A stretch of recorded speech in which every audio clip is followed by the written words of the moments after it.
Hello, and welcome to Princeton and Africa's Fireside Chat on COVID-19 pandemic. My name is Damilola Akimiele. I'm the Executive Director here at Princeton in Africa. In our discussion today, we'll be exploring the pandemic's health and economic impact on the African continent, the policy responses that have come out from the African continent, and the lessons that the rest of the world can learn from Africa. It is my absolute pleasure to welcome today Dr. Brahima Coulibaly. He is the Vice President and Director of Global Economy and Development at the Brookings Institution. Also with us today, we have Dr. Mogomotsi Matshaba, who's the Executive Director of Botswana-Baylor's Children's Clinical Center of Excellence in Botswana. And we have Dr. Ahmed Ogwell Ouma, who is the Deputy Director of Africa's Center for Disease Control. I think we can all agree that we have quite a heavy panel with us today. And through the pandemic over the last few years, we've really followed the thought process and the knowledge production that's come through the Africa CDC, through Dr. Coulibaly at Brookings Institution, and then with Dr. Matshaba, who is on the African continent and in the fight every single day. So it is quite an honor to have them with us, engaging with us at Princeton in Africa with our network, and for those who are joining us today. Thank you so much to our distinguished guests for taking out time to be with us. We'll start out through this conversation by having a opening remark by Dr. Sangafua Coulibaly, who will share with us a few thoughts on the progression of the pandemic over the last few years, and then we'll transition into a moderated discussion with our panelists. After this moderated discussion, we'll leave out time for a question and answer segment. Please feel free to put your questions in the question box through the conversations for our distinguished panelists to answer at the end of the conversation. Thank you all once again for joining us this morning, this afternoon, this evening, wherever you're joining us from. And please join me in welcoming Dr. Coulibaly. Thank you. Mm-hmm. Yeah, thank you, Demi, and thank you to the Princeton in Africa program for the invitation, and for all that you're really doing to develop the young leaders of tomorrow and introducing them to the continent in the most meaningful way. I think we've had a chance to discuss what Princeton in Africa is and what it aims to do, and I've just found the mission to be very commendable. So congratulations, and we're all cheering for the success of the program. And Dr. Ouma and Matshaba, I hope I said it correctly. It's a pleasure to meet you and to share the platform with you. I was asked to give a few remarks about COVID and its economic impact on Africa. I think the story is of how COVID impacted Africa and how Africa responded to it is still being written. So let me share some observations for the record. I think when COVID started, you remember about 2 years ago in late 2019, say in China, I think Africa was among the region that declared some cases pretty late in the process. It was in early March, we only had, say, 3 cases. And there was a lot of conversation about why is it not getting to Africa, and is Africa unique in a way that this pandemic may not get there. But then the other observation that was unique in Africa's case is, whereas you usually had the health crisis that was followed by an economic crisis, in Africa's case, it seemed like the economic crisis preceded the health crisis. I think that's because of the what we call the spillovers, meaning the external environment and how that can affect the continent, based on some of the development that were happening already in some countries. For example, commodity prices have already fallen a lot, notably the oil prices. Trade itself had also declined significantly. Tourism was also falling. Remittances were also on the decline. And then importantly, the funding conditions, the external funding environment tightened up quite drastically, making it quite difficult to borrow on international markets. So that's what I mean by the economic crisis even preceded the health crisis. And this was already at a time when we're not seeing widespread cases across Africa. So in a typical crisis, each one of those that I mentioned is usually enough to give policymakers a difficult task to address. But in COVID's case, it seemed like all of these shocks came at the same time. I talked about the commodity prices. It caught the economies at a time when they were still reeling from the effect of the 2014 oil price shock, which really dealt a severe blow to many countries. And growth was still yet in those countries to fully recover. And then you now have the COVID shock that led oil prices to drop by about 55%. And to just put it in perspective, it dropped by 55% within 3 months. But it took 7 months for it to drop by that magnitude during the 2014 oil shock. And then many countries rely a lot on remittances, up to 5% of their GDP in several countries, and as high as 10% in others like Lesotho, Comoros, Gambia, or even Liberia. And then you have tourism too, that makes up 5 to 10% of GDP in several countries, including Seychelles, Cape Verde, Rwanda, Morocco, etc. And it's also making up a large share of employment. And then the financing conditions I mentioned earlier also tighten up, because when you have this kind of shocks, usually investors like to pull money out of assets they consider to be risky. And that led to a really sharp rise in interest rates. Whereas we saw in advanced economies, interest rate drop because of the flight to safety of assets. We saw in Africa, it went the other way around, where interest rate almost doubled, reaching double digits for places like Ghana, Egypt, etc. So that even made it very difficult. I think that would have been bad enough if the story ended there, but it didn't. And the other blow to the economy came also in part from the policy responses that African countries had to take. And in many respects, they were sort of similar to what the advanced economies did, but under more difficult conditions, given the unique structure of the countries and the economies. For example, social distancing was among the prescribed policies to cope with the pandemic. Border closures, we've seen that, states of emergencies, curfews, and confinements. And in fact, in those times, when you look at the Google Mobility Index or Lockdown Index, you would see that for Africa and the rest of the world, like advanced economies, they were pretty close, meaning there were similarities in how they responded. But in Africa, physical distancing is really hard, right? Because you have about 60% of the population living in slums. So that's really hard to physically distance. It's like mission impossible. And then you had the confinement. And when you have 5 to 10 people sharing a one-bedroom size apartment, confinement is really not that practical. Even think of the basic recommendation to wash your hands regularly with clean water. Assumes that population have access to clean water to drink, let alone to wash hands and doing so on a regular basis. And then there were no options really available to most people to telework or to order any essentials online, given the relatively limited ICT infrastructure. And then finally, the economies we know were dominated a lot by the informal sector. So confinement usually meant like foregoing a living wage and not knowing perhaps where your next meal will come from. So that is the context in which Africa had to cope with this pandemic. And I often like to say that it looks almost like they face the uncomfortable choice between the certainty of death by starvation or some risk of death by COVID. And so what that suggested is that some of these measures needed to be accompanied a lot by some support and some safety net to be strengthened. And that's why it was important for them to get the resources, as much resources as they can, to be able to accompany those measures with some support to the different communities, including food and other necessities.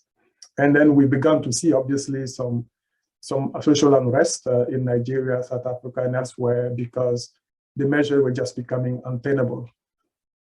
So then it looks like it was a time when really all decks were stuck against Africa in a crisis that was really not Africa's fault. And I think some of the work that we've done early on, myself included, and then Ngozi, Tijan Cham, and Strive, Kaberuka, Vera, Uenika, and Luis and then Trevor Manuel of South Africa, working with the African Union Envoys was to really try to make a strong case to the international community and mobilize the resources that the countries needed to be able to cope with this shock.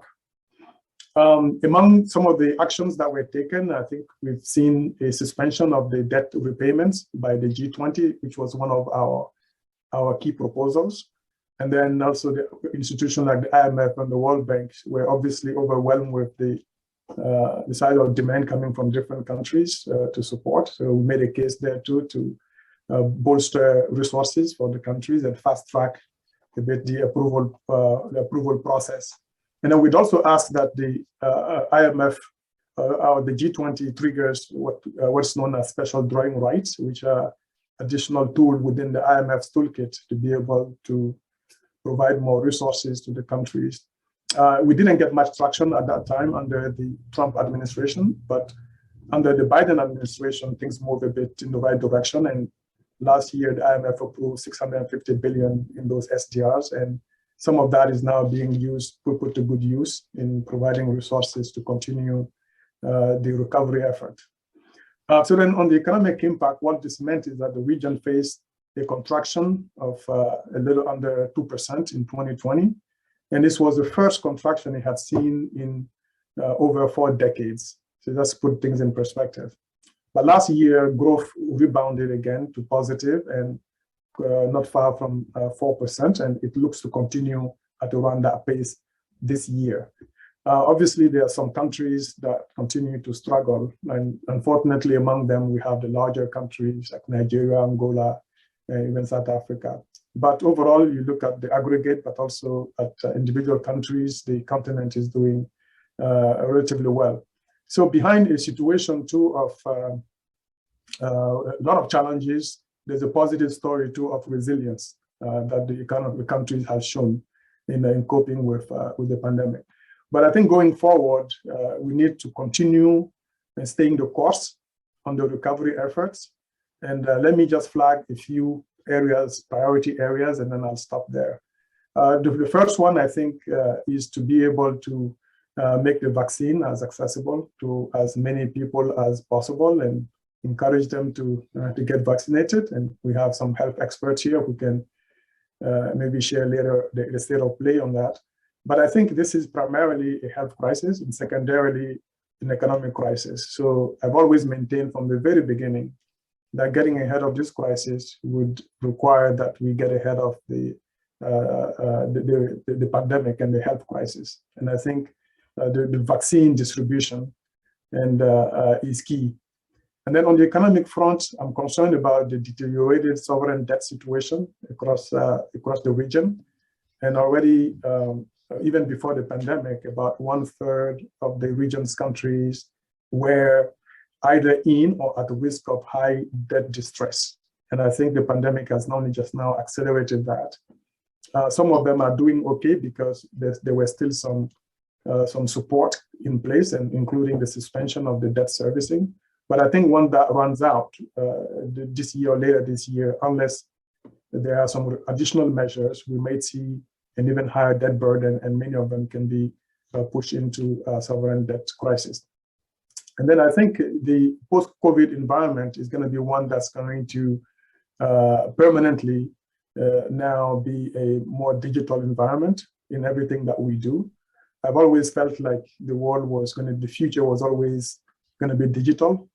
But I think what COVID did was to accelerate the future when it comes to digitization. And then in Africa, obviously, we need to catch up in terms of the development of digital skills and digital infrastructure to remain competitive.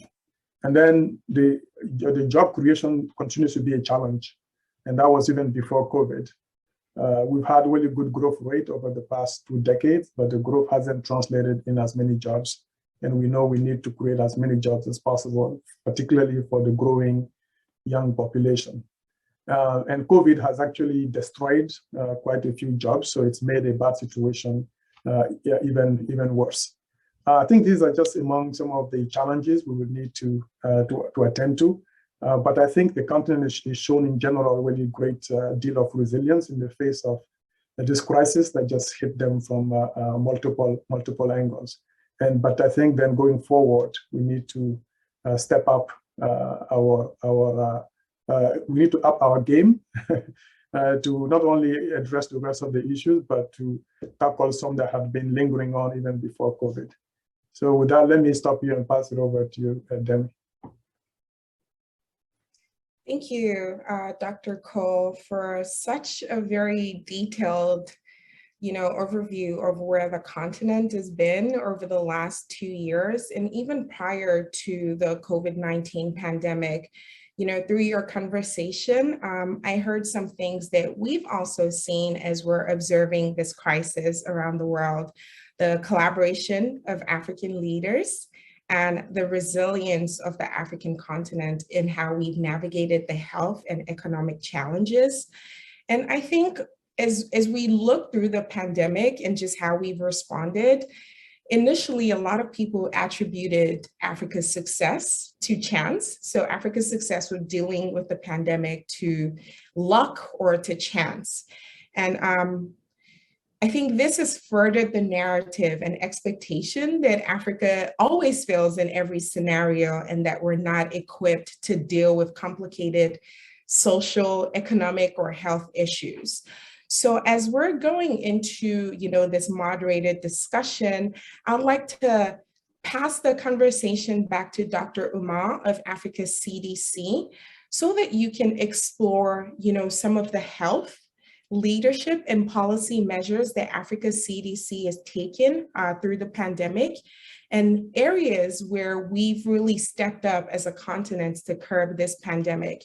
If you could please also highlight some of the areas of growth and opportunity like Dr. Cole has done, I think that will be helpful for our audience. Thanks, Dami. Good afternoon, good morning, good evening, wherever we are joining this from. Pleasure to be here. I think Coulibaly has established a very good base for our discussion. Now, when this pandemic started, and by the way, it's almost 2 years to the date, because our first case on the continent was documented in Egypt on February the 14th, 2020. So it's almost 2 years to the date, a few more days to go. When the pandemic started sweeping across the globe, you're absolutely right, Dami, there was this expectation that it will overwhelm Africa. But it was not chance. It is not chance that we are keeping the numbers low. It's a lot of hard work, and it's a lot of hard work at many different levels. First is Africa has an Africa CDC. When Ebola hit West Africa, we did not have a coordinating mechanism at the technical level on the continent. And we had the multilateral agencies come in to try and fill that gap. It took a long time and a lot of effort to be able to bring it to bear. With COVID, Africa CDC is in place and has done its role of a technical agency for the continent. So there's one thing that many people did not put into consideration. Even those who did, they expected that because Africa CDC is so young, we are only 5 years old, we are not going to do a good job, but we've done a fantastic job. Allow me to say that. Second is at the policy level, our heads of states have so far met in excess of 20 times to discuss COVID, give us guidance and direction on what needs to be done, and to take the hard decisions that need to be taken so that we can be able to address this pandemic in an organized and very common way. So that solidarity at the top level has been extremely, extremely helpful. Third is our members of the public. The citizens in Africa at the beginning of this pandemic responded very well. The level of compliance was so high that it kept the numbers low, although it was very painful economically, but members of the public responded very well. These three things are at the core of the success of the low numbers that you're seeing on the continent, whether it is cases, whether it is morbidity, whether it is mortality. These three have been the core of our response. Thank you, Dr. Ouma. It's very interesting to hear and to see that there's been some collaboration within the African heads of state, and there's been some unity around some of the policy decisions that are being made on the continent. We'll have some time to talk more about, what vaccine rollout has looked like on the African continent since the beginning of the pandemic. But I'd like to extend a question to Dr. Matshaba. You work in healthcare, you see the day-to-day of patients who are coming in and out of the hospitals. What would you say have been some of the challenges just evaluating the COVID-19 pandemic over the last 2 years?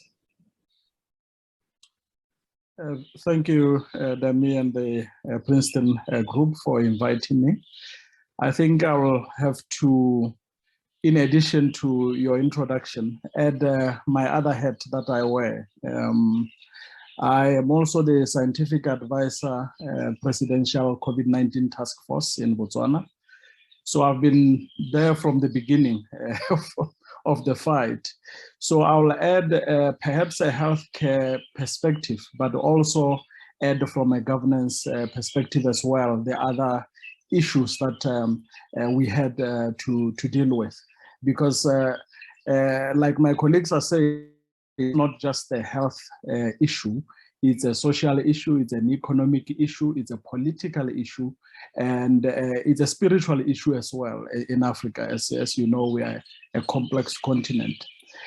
Rightly so, at the beginning, a lot of outsider, non-Africans essentially wrote us off. And they were right in thinking that way, because you need a very good healthcare system. Doesn't necessarily need, you don't necessarily need a good high-end healthcare system to survive. What you need is a good public health system in place. And I think because of the diseases, including Ebola that Dr. Ouma talked about, HIV specifically in Botswana, we had a lot of lessons that we had already learned about how to stem and communicate these types of infections. You can imagine 20 years ago, this was HIV, and the issue was relatively similar. It was a virus, not very well known, transmitted between people, and there was no treatment in the beginning. And then this evolved over time. So I think the lessons learned in dealing with other pandemics, HIV, TB, malnutrition as a community, Ebola, and the other hemorrhagic diseases that the Africa CDC has mentioned, I think has prepared us. I think that's the first part. Second is we have a fragile healthcare system. So our fight had to be front-loaded. And Dr. Ouma is right in saying that we did very well in social distancing. It was tough economically and all of that. But we knew if you don't contain it at that stage, if it gets to you needing ventilators, then we are doomed. So I think our preparedness, therefore, was front-loaded, unlike the other continents, which were much more comfortable with their healthcare system in handling the disease. And then as the different variants came on, what we also learned over time is that your past successes cannot predict the future. So that means you need to remain agile, flexible, and make sure that you make a worthwhile investment in your healthcare system to deal with the different issues that come up. For example, a lot of rich countries went into buying ventilators, for example. Then you get a new variant that is less dependent on the lungs, but it depends mainly on clogging your blood system and all of that. So it means that investment that is tied into ventilators now cannot be used to buy vaccines, for example. So all of this are issues that each country had to deal with. Specifically in Botswana, our task force was formed on March 16, 2020. And the first decision was a full lockdown, like my colleagues have said, even before we had the first case. So again, we front-loaded based on experience that we need to minimize this spread. So if you look at our first wave, it's actually completely flat. The second wave then became higher, and then people got tired over time. But I think we have survived generally with a much poorer healthcare system than others because of the strategic decisions that were taken by political leadership, because remember, this is a political disease as well. Political leadership making very bold decisions to shut down travel internationally or locally. And then the last 2 points would be, we also have a much younger population as Africa. The average age is much, much lower if you compare with the other continents that has seemed to protect us. The last bit from a genetic standpoint is we are the most genetically diverse continent in the world. So that proffers you some protection as well. So I think all these factors, yes, you can call them, yes, you can call them, I don't know what else, but I think if you had a good plan, you collaborated, our outcomes are probably better than expected because of a combination of all of those. Thank you. Thank you, Dr. Matshaba. You know, just going back to that thought around Africa has succeeded because of luck, I think has been disputed through our conversation, you know, today, because we are listing very clear, detailed examples that our leadership took, whether that was in terms of policy, in terms of economic decisions or health decisions. So it's clear that this is just beyond luck that the continent has survived and we're thriving, you know, through this pandemic.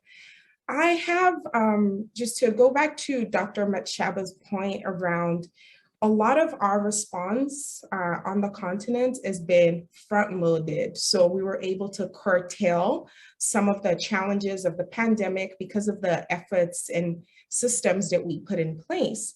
Now that we're at a place where we're talking more about, you know, vaccinating the African continent, ensuring that, you know, we're well equipped to continue to deal with this pandemic moving forward. A lot of countries are saying this is a part of our lives now. COVID has come to stay. This is how we're moving forward. Can you all please address, you know, some of the impediments of the vaccine rollout on the continent and how our leadership has addressed that? And I think we started to see over the last few months that efforts are being made to ramp up COVID-19 vaccine production on the African continent as well. Can you explore some of the health and economic impacts and challenges towards those efforts? And we can start with Dr. Omar or Dr. Cole.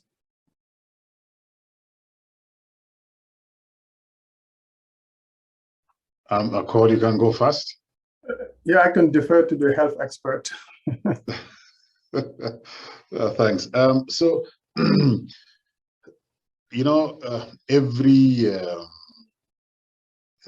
epidemic, let me not say every pandemic, those are not so regular, but every epidemic has three distinct phases. First is when we don't understand the pathogen, and therefore we try and protect ourselves. Second is usually we get to treatment first, and then finally we get to vaccines. For the first time in history, we flipped that, and we've gotten to vaccines before the treatment. So we are living in very interesting times. Now, we are in the season of vaccines, and vaccines are only as good as how the vaccination rollout is done. And if you have good vaccination rollout, you become successful. If you mess up with that, you don't become successful. And globally, we have messed up with it. We have messed up bad in as far as vaccines, and I mean, in as far as vaccination is concerned. We did very well by getting vaccines, and we have a lot of candidate molecules that are out there, those that have already been approved and those that are in the pipeline, much faster than all other vaccines in the history. But we have failed in that last mile of vaccination. Coming to Africa, let me start by saying what the problem is not. Hesitancy is not a problem on this continent. Our research is very clear. 2 out of every 10 Africans are hesitating, but 8 out of every 10 are willing to take the vaccine. So the problems are different, and let me just share a few of those. First is the long period we took when vaccines became available for the first doses to get to Africa. And, you know, my fellow citizens on the continent here will be seeing people being vaccinated out there, and they had none. So this was the first problem, that we are saying vaccines are good, but then they are not here. Then we got the first few doses, and we jabbed a few 100,000 people and told them your second dose will come in another 12 weeks. Those 12 weeks turned into 3 months or more for many on the continent. Why? Because of vaccine nationalism. So that was the first impact of poor vaccination rollout on the continent, vaccines nationalism, where those who had access to the vaccines hoarded them and could not release the vaccines to be able to be given on the continent. So that long period between the first dose and the second dose made the urgency become less important on the continent, because people got the first jab and then there was no second jab coming. Now, when vaccines started becoming more available towards late of 2021, it meant we had to restart the whole process of communicating afresh. And by that time, by the way, lockdowns had gone in most parts of Africa because we had to go back to our economic activities. So the second barrier is getting us here in Africa to stop our economic activities and go for the vaccine. That choice is very simple. If your choice is go out and earn a living, come back and feed your family, vis-a-vis go out and queue and then not earn a living for that day, the vast majority are choosing to go and look for their daily bread rather than go and queue for the vaccine. So that's the second bit, that's the second complication for the vaccine rollout. Third is the capacity for most African countries to actually get vaccination rolling out. And I'm not talking about a cold chain here. I'm talking about the capacity. Health workers who will be out there doing vaccination 24/7, facilities for storage of all the accessories and the vaccines themselves, and then transporting vaccines from the point of storage, if you want, to the health facility. So that whole infrastructure is very strained on the continent because we don't have that many healthcare workers. In the first place, we started with a huge gap in healthcare workers, and now we were trying to divide the few that we have to do vaccination and continue with the usual health service. So that strain meant that only a few facilities were doing active vaccination, and that meant queues were growing for the few doses that were there. Meanwhile, the vaccines globally were not being released at a good pace for the African continent. And that means that you get vaccine stock out very fast. Now, towards the end of the year, we have now enough doses, but then we have to start reconvincing our populations to go and get vaccinated. Finally, is to say that the difficulties we are seeing in COVID-19 vaccination are also giving us lessons. And just like we learned lessons during Ebola and HIV, TB, malaria, etc. All these lessons we are learning, and we are luckily we are learning them very fast, and we are looking for solutions even faster. And that is why the strong push now for securing our supply chain on the continent, whether it is for simple things like masks or complex things like vaccines. We want to feel comfortable that someone will not wake up one day and say, don't export XYZ health product to Africa, and then we remain sitting ducks. So we want local production. It's a very, very key strategy. We've been given clear instructions by our heads of states that we must get local production of the health products we need here on the continent so that we get some comfort that we will not be left hanging tomorrow if something else does come up. But hesitancy is not the problem in Africa. Thanks. If I may just add briefly, and I think thanks for sharing that statistic. I think that's a very important point to make. Basically, 80% of Africans are willing to take the vaccine if it's available. So it's not hesitancy. I think that's very critical. And I think even before vaccines became available, we're beginning to see some signs of that vaccine nationalism that Ouma, you referred to, in the sense of some countries already reserving vaccines volumes that were sometimes four times or more every woman, man, and child in their own country. So clearly, it was being reserved. They were reserving more than they could ever need, and it kind of came back to kind of bite us in some sense. And what we're seeing in the vaccine inequity and its lack of equitable distribution. But I think it's a reminder of a bigger picture in terms of a bit of a breakdown a bit in the international cooperation at a time when it really needed it the most. And I had also feared the risk that as long as there are some countries out there who are not accessing and vaccinating, then we create opportunity for variants to continue to emerge. And let's pray that we don't get a variant that is immune to even the vaccine we've discovered, because then it sends the whole world back to the starting point, including even the advanced economies that have had the benefit of some of those earlier vaccines. But I think, as you mentioned, and I want to underscore this point, the silver lining here is that Africa is taking a lot of matters now in their own hands and using this opportunity to build up the capacity. And the efforts that I understand underway to be able to reach a 60% vaccination capacity by 2040 is a commendable one that CDC and African Union are pushing. And I think the efforts to relax a little bit the intellectual property around vaccines that's being done at WTO level are all really good efforts in the right direction. And I think those will be capacities that will continue to serve us even after the COVID pandemic. Thank you, Dr. Cole and Dr. Ouma. Thank you for sharing those very interesting statistics with us, Dr. Ouma. Definitely something to think about. I think a consistent thought, a consistent thread that I've heard through our conversation has been the collaboration of the African continent and collaboration that's needed from international community.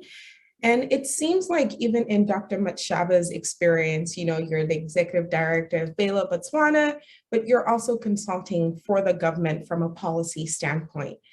Can you all please just very briefly explore our continental strategy? It sounds like there's a lot of collaboration happening with African heads of states that we haven't seen in a really long time, and how this collaboration really shaped the response, and how collaboration, it sounds like we need collaboration for us to sustain either vaccine rollout or economic recovery for the continent. Can you just talk a little bit more about that?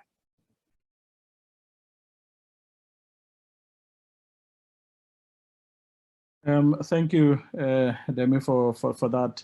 Let me first start by just adding on to the last discussion on vaccines and vaccine hesitancy.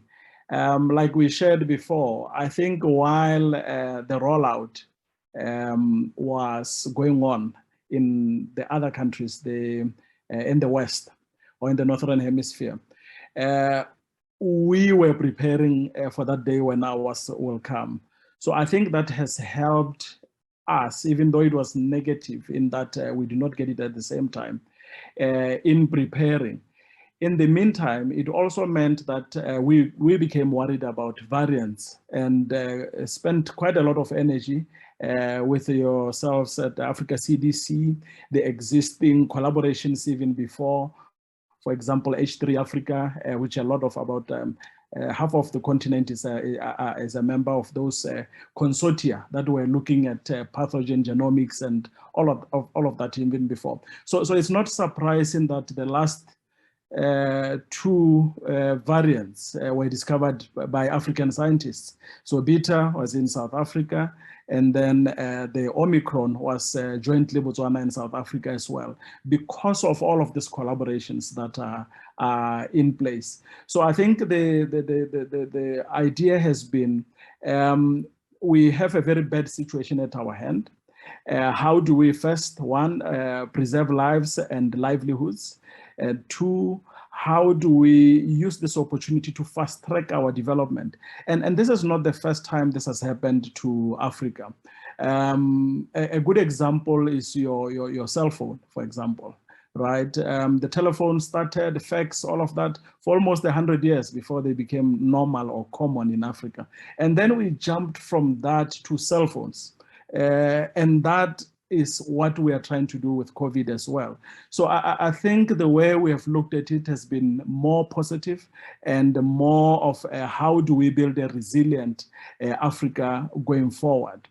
The second part is once the whole world was under lockdown, which happened around mid-year, there's really nothing you are getting from outside.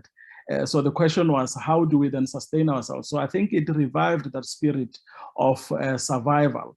And with closed borders, how do we grow more tomatoes? How do we do this? How do we talk to our neighbors who have not locked us out? All the way to the recent Omicron lockdown of Southern Africa. So all of these things, I think we have tried to look at positively and use them to improve our system. In terms of the vaccine rollouts, people are yearning for these vaccines. Most people are waiting for their boosters as we speak already, when we see a lot of commotion outside Africa where the access is much, much better. So I think we are in a good space where we can push all the different problems that Dr. Ouma has talked about, from the manufacturing, from the systems and the delivery. With 8.3 healthcare workers per 1,000 population in Africa, it's very difficult because we still have TB, you still have HIV, you still have the non-communicable diseases that you have to deal with, and malnutrition and just to mention a few, and you are overstretching this. So we are looking at how do we deploy this efficiently. As a quick example, in Botswana, our population density is about 3 people per square kilometer. So to reach all our people is much, much more expensive than in the most dense populations. So the cost actually that we worry about is not that of the vaccine, but the delivery side of it. The healthcare worker, the small plane that you need if you're in Lesotho, for example, to reach the mountains and all these other things. So the cost is much more humongous. But then how do we contain this cost so that it actually creates jobs while you do that locally? Now I'm branching off to Dr. Coulibaly's area, but I think you can't divorce economy, politics, and healthcare from this disease. So we have to be as broad as possible.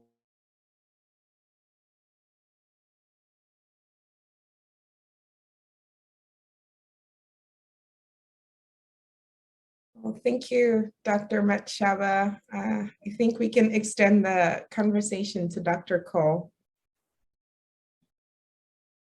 Apologies. This is one thing we still need to fix, our connectivity. So hopefully you got most of what I was just saying. So I think the way we've been looking at it is how do we turn this bad situation to our advantage, because I think Africa CDC has been central. I also sit in the H3 Africa Steering Committee, so we work very closely with Africa CDC. We need platforms, multinational platforms on the African continent that help collaborate and all advise our political leadership so that our responses are actually guided by science rather than either following the common examples. Sorry about the dropping off. Thank you, Dr. Matshaba. Well, Dr. Umar, there's been quite some collaboration on the African continent with the heads of state, with Africa's CDC, African Union.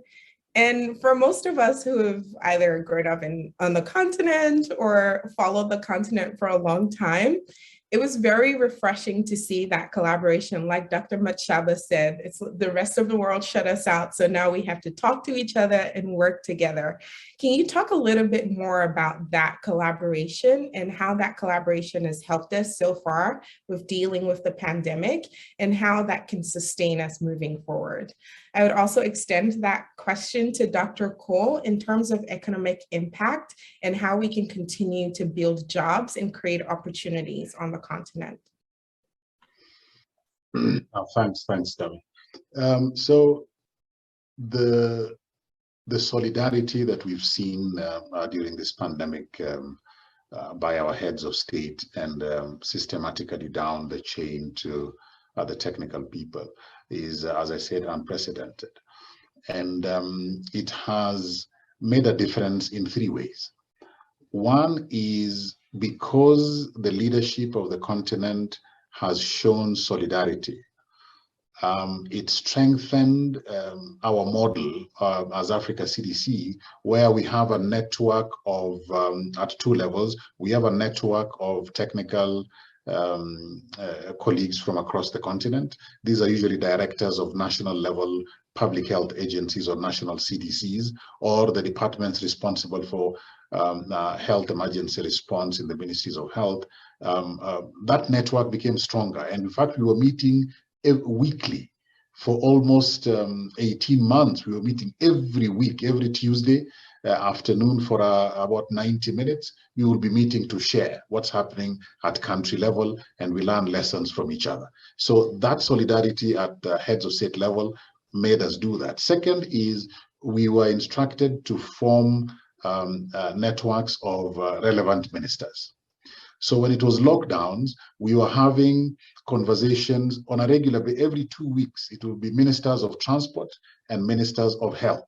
And the platform will come together under coordination of Africa CDC, and we will discuss how do we ease communication across the continent, especially for goods and services, even if human beings were still a bit of a problem in as far as movement is concerned.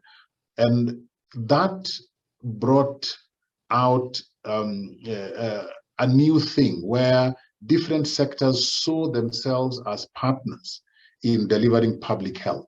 Many times the health sector is looked at as a service sector.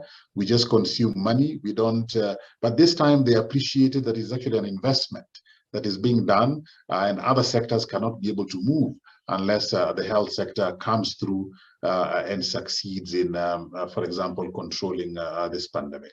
So at the ministerial level, we had platforms for ministers of transport and health.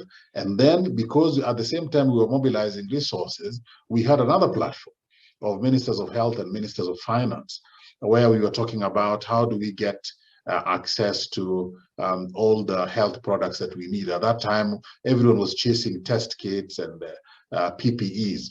Then, of course, it graduated into vaccines. So those two platforms continued for quite a while. And even now, we still meet at least every 2 months so that we can be able to share back what needs to be done, particularly ministers of health and ministers of finance. So that again is a network that we've built, and we intend to continue using to pass messages, advocate for more resources, and ensure that whatever guidelines we are producing are actually being implemented at country level. Finally, is we saw a very distinct push by the private sector to want to actively be part of the preparedness and response. And in unprecedented ways, and I'll give 2 examples. Ghana, for example, when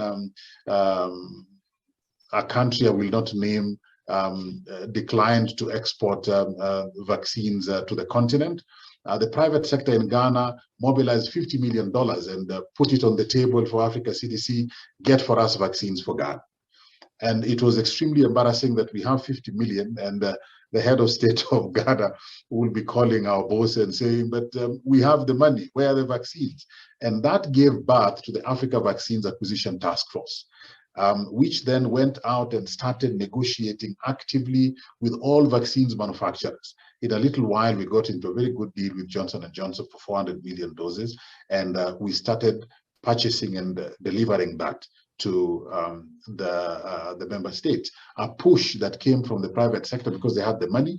That effect brought out something different. Vaccines on this continent for a long time are actually being supplied through philanthropic platforms like Gavi.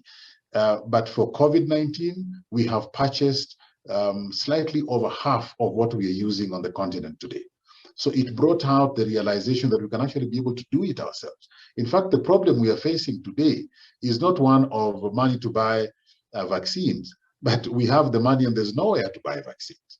And we've negotiated with all vaccines manufacturers so that we can be able to be ahead of the queue. Countries that had resources, as Coulibaly was saying, they bought many times over their population. And many of them, in fact, most of them have declined to even exchange positions. We are saying we are number 9 and you are number 1. Let's exchange position because you don't need the extra doses. And they say no.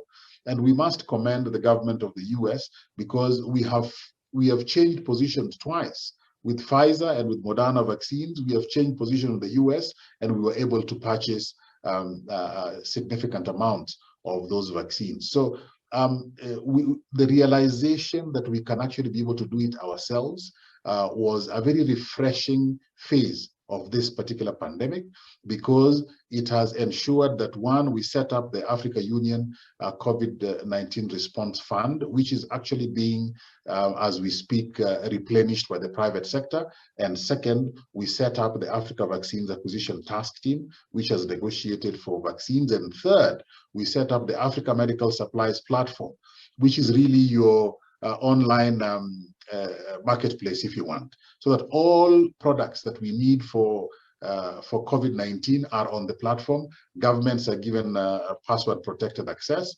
They walk in like a supermarket, they click what they need, and they check out. And we know country X has bought so many items, and we process that and we deliver in a relatively fast way.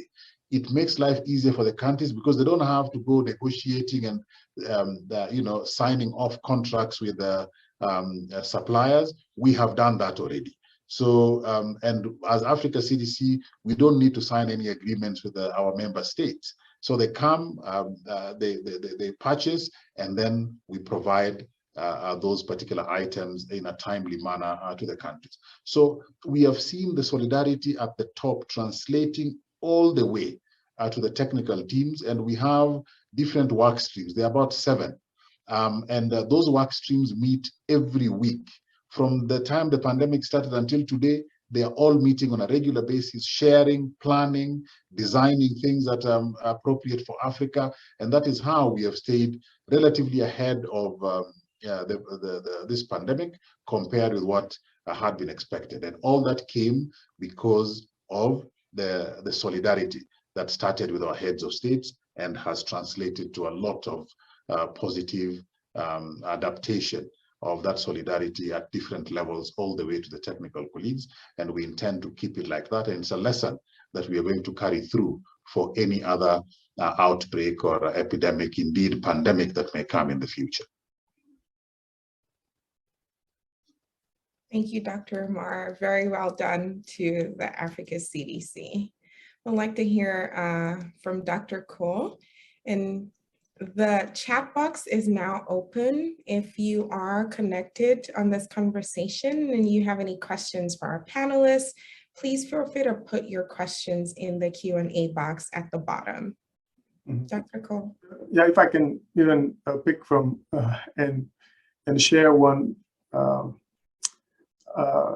fact that can make the blood boils. It's on this access to vaccine, with some subscribing multiple times over, is the recent data are showing that many are having to throw away vaccines because they could not administer them fast enough. And when you see that, and they're still holding on to their position in the queue, it can kind of make one's blood sort of boil. But I think it's also a call to the region. And this highlights the benefit indeed of cooperation, of solidarity. And I'm glad that that's going to really be a legacy of this pandemic, if there's ever such thing as a silver lining. And as Ouma mentioned, it really goes from all the way from the head of states all the way down to grassroots. And I was particularly impressed early in the pandemic by medical students in Senegal, Dakar, who actually volunteered themselves their time to go around communities in helping them, educating them on the safety measures they need to take to be able to cope with the pandemic early on. You also see some local innovations with some young people inventing equipment that makes it easier to wash your hands in a way that is very safe and that is recommended. And you can see those kind of examples really across the continent. And at the bit of a higher level, I've seen a lot of people volunteering their time, their efforts into brainstorming on how they can contribute from their area of expertise. And that's how we kind of came about in forming this group that tries to help mobilize resources for the continent. And then later on, the AU then designated some of them as envoys. But even before the designation, there was already a lot of volunteers coming together on the UNECA's platform, also meeting every week. And there was a health track, there was a finance track to brainstorm around the issues and who we need to approach to get traction on which policy. And then in terms of then institution-wide too, the solidarity as well is there within Africa Export-Import Bank has also set up a vaccine acquisition trust. And it's been partly funded by the SDRs I mentioned earlier that we finally got the IMF to approve. Zimbabwe, Egypt, and Nigeria volunteered some of the SDRs to fund that vaccine acquisition trust. So that's again another level of really solidarity at the sovereign level. My hope is really that we even past the pandemic, we sort of build on to this kind of momentum and this kind of approach to problem solving. And just to add on to that, I think Dr. Coulibaly has touched on the international and Dr. Ouma has touched on the continent. So at a local level, we are seeing the same. So all of the attributes at an international and continental level, we are seeing in different communities where people realize we are all facing this together.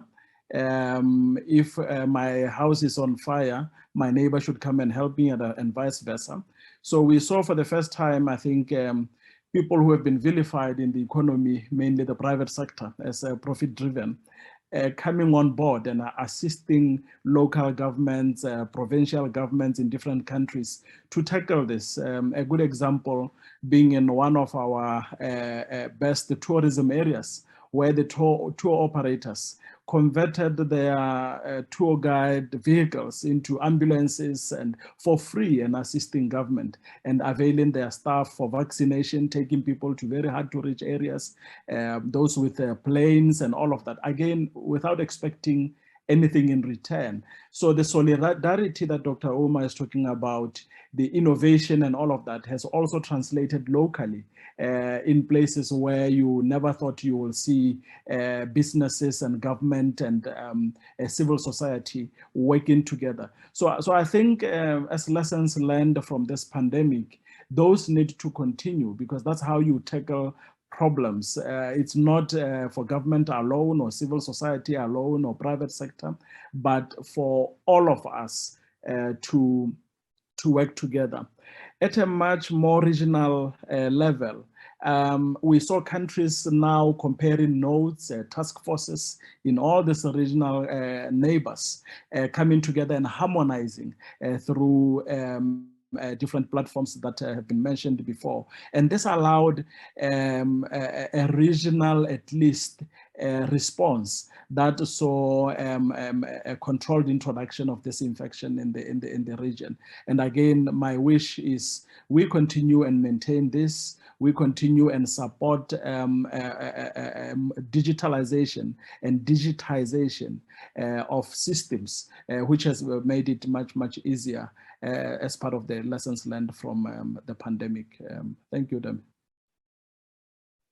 Thank you all so very much. What an insightful conversation. We do have a question from Trina Swanson, and I think this question would be for Dr. Coulibaly. Dr. Cole, can you please talk about youth employment in the context of COVID-19, and what solutions do you see for youth unemployment going forward? Yeah, thank you for the question. It's one of the key challenges that I mentioned during my opening remarks. I think the youth employment situation, if you were to ask me to rank Africa's really economic challenges and what it will take to allow Africa to achieve a structural transformation and broader economic development, I would say find a way to provide good, productive jobs to as many of them as possible, large scale, to employ really the young people. It has indeed been a challenge, and it's not a COVID situation. I think even before COVID, we've had that issue. The main issue is that the growth rate, as I mentioned, has been really good. If you go back to the past 2 decades, you can have growth rates averaging around 5%. And in some countries, it was even higher than that. But we have a situation where the growth rate is not translating into enough job creation. A rule of thumb would be whenever you get a 1% growth in GDP, you should also have about 1% growth in jobs. But in Africa's case, it's about 1/2 of 1%. So the job creation capacity of that growth is not there. And it's been indeed one of the area of research for us here at Brookings through our Africa program. And we think there are key factors that contribute to that is we are now having a lot more production is getting more and more capital intensive and less labor intensive. And that sometimes is necessary because of the forces of globalization that is making happen. And then you also have now a lot of those technologies that substitute for labor. So those are among the challenges. But in terms of the solutions, some of the ones that we have found is that in Africa, there are still some sectors that are relatively labor intensive, but that can also be very productive. I think there's still room to continue to grow the manufacturing base in the continent, but there are also sectors like tourism. You have horticulture, you have agro-processing, and then you have a lot of the ICT-based services that are still labor intensive and that are still very productive. And those are sectors that often are not prioritized a lot in the development strategies. And then you tend to see a lot more investment going into some of the sectors that are not as labor intensive and therefore not susceptible to create as many jobs. So we've published the results of that research over the summer, and it's available on the Brookings website, and we've done it for in 10 country case studies across Africa, including Ghana, Senegal, South Africa, Zambia, Kenya, Rwanda, etc. That for those who are interested more on this, you can read on our website at Brookings. And we think pivoting a little bit that development strategy and being more intentional about the investments we make and being able to even attach a job creation objective to each of those public investments we make will go a long way toward addressing the situation. But I keep me up at night, and I think unless we address that, the demographic dividend will be really hard to capture. And then we may have a large population unemployed, still in poverty, and very, very unhappy. And that discontent can fuel more some of the social tensions and perhaps even social instability. Thank you, Dr. Cole. Even just thinking about, our youth population by 2050, it's an interesting number to look and see what's happening on the continent. Thank you for that answer. I have a second question here, and I think this is for Dr. Ouma, because Dr. Ouma, in addition to working at the Africa CDC, also works extensively with the Africa Union. Dr. Ouma, this is a question from Jim Floyd. It says, what can be useful strategies for continent-wide collaboration more generally into the future when there may be less of a challenging common enemy? Thanks for that question, Jim. When we take the lessons learned and we package them for sustainability, then we will continue ensuring that there's collaboration. And this we have put together into what we call the Africa's new public health order. How do we keep this momentum rolling? And the new public health order has 4 pillars. First is we must, during this time when there's a lot of interest, strengthen our institutions. We strengthen our institutions continentally. That would be Africa CDC, the Africa Medicines Agency, the Africa Union's Development Agency, we call it AUDA NEPAD. All those continental institutions that address matters related to particularly health emergencies. We need to strengthen those. At the same time, we must strengthen institutions at the national level. These will be the National Public Health Institutes or National CDCs, whatever they call them, so that there is this network that has been established and is being supported by governments and other partners to do proper surveillance, ensure that we know what's happening in the community before it bursts and becomes a big epidemic. So that's the first pillar, strengthen institutions. Second is we must expand the capacity and capability of our health workforce. So we must have all the right cadres of a workforce that are required for epidemic preparedness and response. We must have them in adequate numbers so that they are always out there doing what disease intelligence is supposed to do. And when we do that, it means that we have, again, a network of different cadres across the continent that will be in constant communication, collaboration, and cooperation to ensure that the continent is remaining relatively safe. Third pillar is securing our supply chain, and that means local manufacturing. We must expand manufacturing of everything that we need here on the continent, as I said earlier, so that we're not caught unawares next time.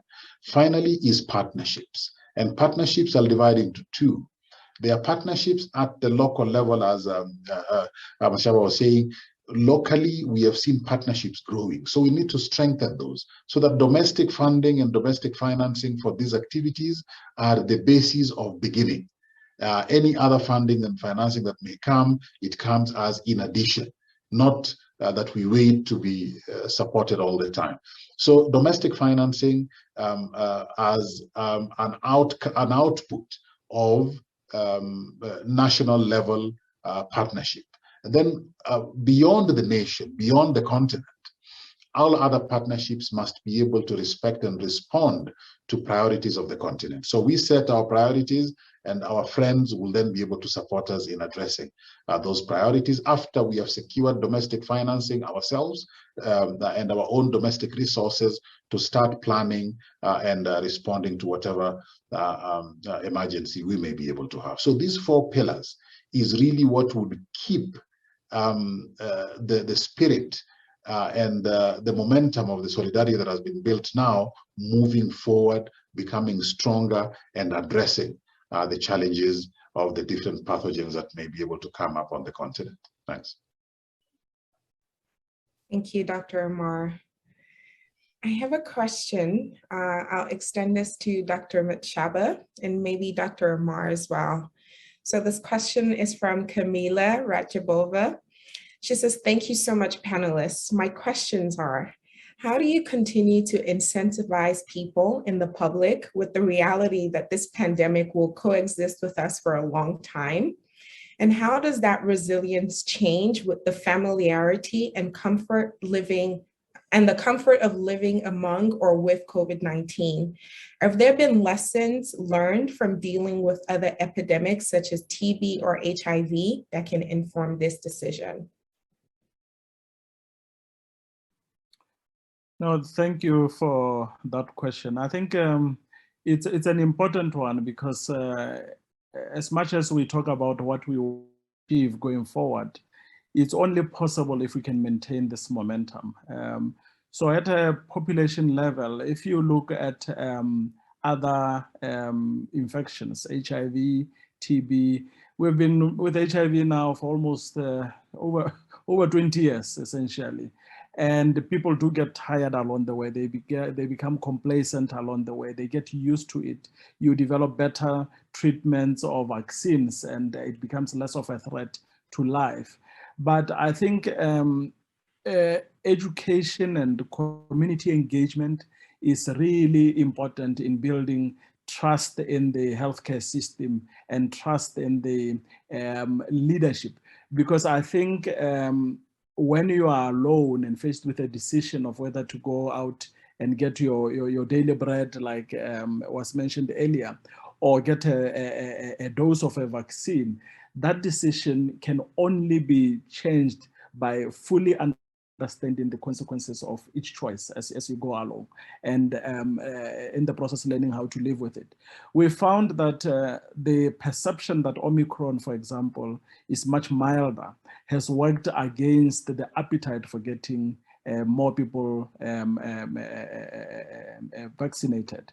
We found that it has led to a lot of systems relaxing in saying, oh, we don't really need to worry about oxygen. We don't really, then it slows things down. So I think you can only maintain and sustain interest on these responses if you continuously engage the community, because they will only listen and understand what is important to them. And if you spend a week, for example, or 2 weeks without talking about the most important problem now, then it becomes like, oh, we are back to normal. So strategically, locally here, we have continued to continuously engage political leadership, traditional leadership, our chiefs. We engage through our religious leaders as well. We continuously, every Sunday, for example, or Saturday, depending on who you are, engage on this so that it remains relevant and people are aware of it. The second part, which partly answers what the question was asked about job creation, is then how do you take this situation and literally convert it to money? How do you get the youth interested in this? Is how can you make a living out of taking care of people in epidemics, not just COVID, but others. We've had some youth in Botswana come and present to us as a task force solutions that go beyond COVID, mobile apps and all these other things. So it means people are now converting these problems into businesses essentially, and then help, hopefully help sustain. The third would be political leadership. I think we cannot understate this. I think we are here because of early, collective, brotherly or neighborly, forgive me, sisterly as well, perception to solving this problem in Africa. I think because we did that, we are able to sustain it. What we've also realized is if each become successful, but all the neighbors are not, you are still exposed to this infection. So we have seen cross-border vaccinations. If there are vaccinations available in South Africa, people will cross and get vaccinated over there from neighboring countries and vice versa when that happens. So all of this would help us sustain the interest in this disease. The last bit is a lot of investment in research. And this is not just a population or public health research. It's all the way from molecule discovery. We have our own traditional doctors with traditional medicines.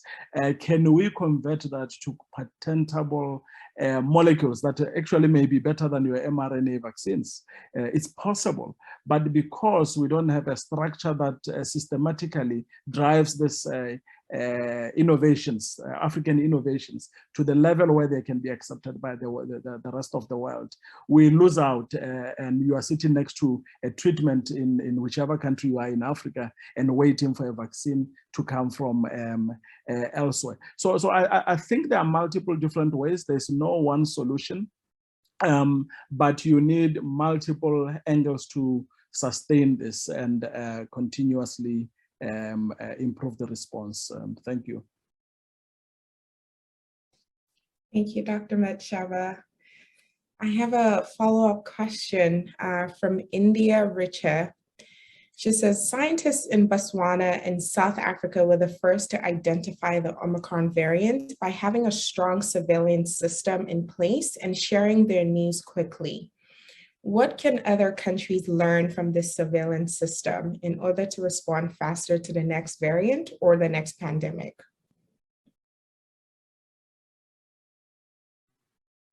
Thank you for that question, India, and good to see you again.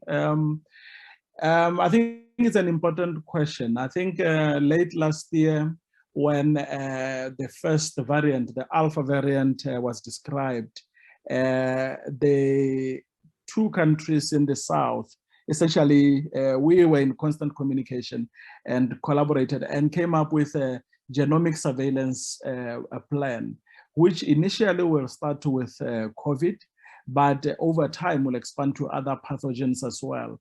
Because again, yes, we may learn to live with COVID, but there are other threats out there. So you need an active system, not just a passive one where you are waiting for someone to become sick at the hospital to get what you are dealing with, but an active surveillance system that we have now started with COVID and need to continuously sustain and expand to include other diseases. As of this morning, our lab team, and some of them are on the call here, have started now sequencing cryptococcal meningitis, and they are looking at TB and HIV, which we've been doing for a little bit of a while. And with the aim of better preparing our responses so they are targeted. I think what happened after we announced the Omicron and our concern has a negative impact. But I think in science, what should be guiding us is the ethics of if I have this information, I should share. We should have an open sharing policy as countries, so to help us others prepare and prevent disease, and have less of this punitive actions that we saw immediately after. And then a few weeks later, you discover probably this is not the origin. This existed before in other places, but we were quick in informing the world. So I think we have learned quite a lot from the experience, and the world can rest assured we will continue to announce whatever we find and continue to grow stronger and stronger. We will be using this information as well in terms of driving the local manufacturing of vaccines. As we saw, I think South Africa last week, 10 days ago, announced groundbreaking for a facility in Cape Town. So all of this will be based on the information from the genomic sequencing surveillance that countries have. And I think engaging at a continental level, we need all of this because, again, Africa is so vast and so diverse genetically, the populations, a disease burden. That collaboration so that we don't duplicate what other countries are doing. Collaboration, use the meager resources that we have to maximally get the results. The last one leads me to what I wanted to comment on in terms of setting So again, it doesn't mean each country needs to set up a manufacturing plant. I think there needs to be a coordinated effort, and I thank Africa CDC for leading those discussions so that we don't duplicate and use our resources wisely. This should cut across not just for vaccines or medicines, but to other products that we need. So if Rwanda, for example, is producing vehicles, why should Botswana produce vehicles? If Kenya is producing buses, for example, or trains, why should we in Botswana produce cars? So we need to encourage intercontinental trade and exchange that will make us stronger for the next pandemic. Thank you. Dami, let me jump into the sequence. The pathogen genomics is one of my favorite topics. So let me just share a little bit of what we are doing at Africa CDC and how we see the future. One is the whole area of pathogen genomics is the new tool for surveillance. And at Africa CDC, we have prioritized this as a way of handling all types of pathogens around the continent. In fact, last year when we said in March that we are going to produce 50,000 sequences on the continent by the end of the year, many around the world told us it is impossible. You don't have the capacity for it. We reached 60,000. And we are very proud of that. In fact, per laboratory, we are doing better than any other place in the world today when it comes to pathogen genomics. Why? Because we established the Africa Pathogen Genomics Institute in 2019. The pandemic was not known it would be able to come, but it was an area we wanted to grow. And we've done three things. One is to set up centers of excellence across the continent. We have 3 of those right now, which are our premier institutions, one in South Africa, one in Nigeria, one in Senegal. And then below that, we have put another layer of laboratories, which we call regional laboratories. And these support the countries around them so that it is not too far to get your sample to be sequenced. Underneath that are the national level laboratories that can be able to do basic sequences. And we are expanding those. Our intention is that each and every country on this continent within the next 2 years will have the capacity to do sequencing. The last thing we've done is we've built capacity by putting in infrastructure and training. And by doing that, we have seen the numbers just multiply. And on top of that, we are also providing through very good partnerships across the world, we are providing the reagents. So you have the equipment, we secure the reagents at a good rate, we train, and then the samples are there for us to be able to sequence. And that is why, and truth be told, sometimes, when you have a big brother, they sort of take the shine. The Omicron variant was actually characterized in Botswana first. That's a fact. South Africa came in because they had larger numbers, and so they could be able to go onto the platform and put in larger quantities. And of course, they have a better infrastructure. They could show how much was there across the country. Botswana is a big country, but relatively fewer people. But Omicron variant was first characterized in Botswana. And when the conversation started going around the network of scientists, the South Africans realized they had something that was similar. So we are training, we are providing the infrastructure and consumables. Then we are categorizing our laboratories so that we have a proper network. Samples from Comoros and Cape Verde and Sao Tome are being sequenced within 2 weeks, something that never used to happen before. And we are very proud of the Africa Pathogen Genomics Institute, which we are running here, because it has really put this tool, this new tool of surveillance, firmly on the map of what needs to be done right so that we always stay ahead of any outbreak that has come. I had to just chip in there, sorry. Well, thank you so much. I think I would summarize this conversation with a comment that was put by Ramessa Akmal in the chat box. Ramessa says, thank you for this broad view of Africa's story with COVID-19.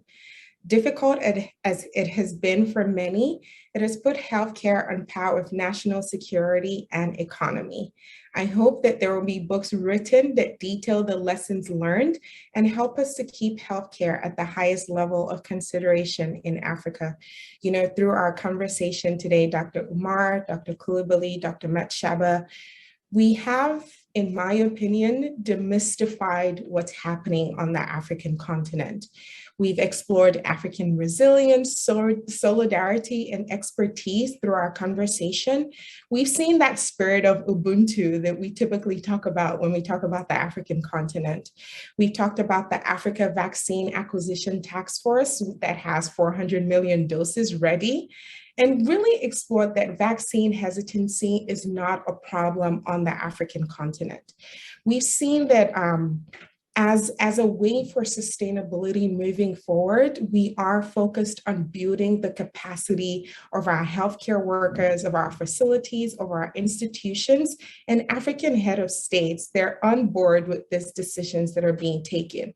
We've seen the economic efforts that Dr. Cole has worked on over the last 2 years with Dr. Strive Masiyiwa, Dr. Ngozi Okonjo-Iweala, all the efforts that you put in with the World Bank, with the IMF, and really getting the international community to pay attention to what's going on in Africa in terms of not just the health crisis, but the economic crisis and how we can continue to sustain our countries moving forward. You've talked about infrastructure, Dr. Ouma, and training that's coming forth as a result of these measures that are happening. And I'll just like to take a moment on behalf of our network, our board members, our fellows, our alumni at Princeton in Africa, and those who have joined us today to say thank you for demystifying what's happening on the African continent. And I hope that this narrative doesn't just happen in small, safe spaces where we're talking about what's going on the continent, but that the world can feel comfortable in knowing that there is much to learn from how Africa has dealt with this pandemic, and there is much to learn moving forward from Africa's expertise, Africa's excellence, and Africa's leadership. So thank you all so much for joining us today. It's been a wonderful pleasure engaging with you. I don't know if anyone would like to say some final words, but thank you from all of us at Princeton in Africa. Thank you very much. Allow me 2 words, and that is the pandemic is not over. So we need to carry ourselves knowing that the virus is still with us, variants will come, and it is our personal responsibility to ensure that our space is safe and the community and the world will be safe. And I think on the broader, I would say, economic challenge, even outside of the pandemic, I think we've done, policymakers have responded quite well, and we've kind of coped with it. And as I mentioned, the economy have rebounded. Going forward, I think there remains still quite a bit of challenges. So we need to really stay the course. But I'm optimistic that even those economic challenges will be overcome. For the simple reason that there's not a single issue today that we're grappling with that other nations before us, before Africa, have grappled with and not been able to address. So I don't see why Africa will be the exception. I think the circumstances might be different, the environment might be different, but so too are some of the tools that are available now to us to leapfrog, notably technology. So we need to leverage all of that that's available. And then be creative and not be shy to think outside of the box and chart a new path if we need to. But I am optimistic that indeed we would overcome those challenges. Thank you for the opportunity to share as well. I'll just say, I think as we deal with this final phase of COVID, final in that is we are going from acuity to a long sustained response. We need to take the lessons that we have learned here, not shelve them once we all get vaccinated or mortality doesn't become a big issue going forward. Because like Dr. Ouma has said, This is likely that we are going to get another variant very soon. How it's going to affect us, we don't know. So let us not relax and continue to fight to sustain this, because again, every single infection averted is a lot of money saved that can be used in the much needed development of our continent. Like I like to say, or what people say here, when life throws you lemons, make lemonade. So Africa, let's make lemonade. Thank you. Well, thank you all distinguished gentlemen from Ethiopia, Botswana, Washington, D.C., and here from Princeton, New Jersey. I'll pass it on to Amina Musa, who's our program manager here at Princeton in Africa, to close us out. Thank you so much, Dami. And I would like to just say a quick thank you again to our speakers, and as well as our guests on the call for asking such engaging questions and taking some time with us this afternoon. For those of you who are not familiar with Princeton in Africa, we are an organization that helps future leaders develop lifelong connections to the African continent. And we do that by placing them in year-long placements across the continent. And like our speakers shared with us, we're working towards demystifying what the general perception is of the African continent, but also building up expertise and experience there. So if you'd like to follow our fellows, current, past, and future, my colleague Walter will be dropping links in the chat so that you can join our newsletter. You can follow us on social media. You can donate to our organization as well to help us continue this work moving forward. And thank you all again so much for joining us this afternoon.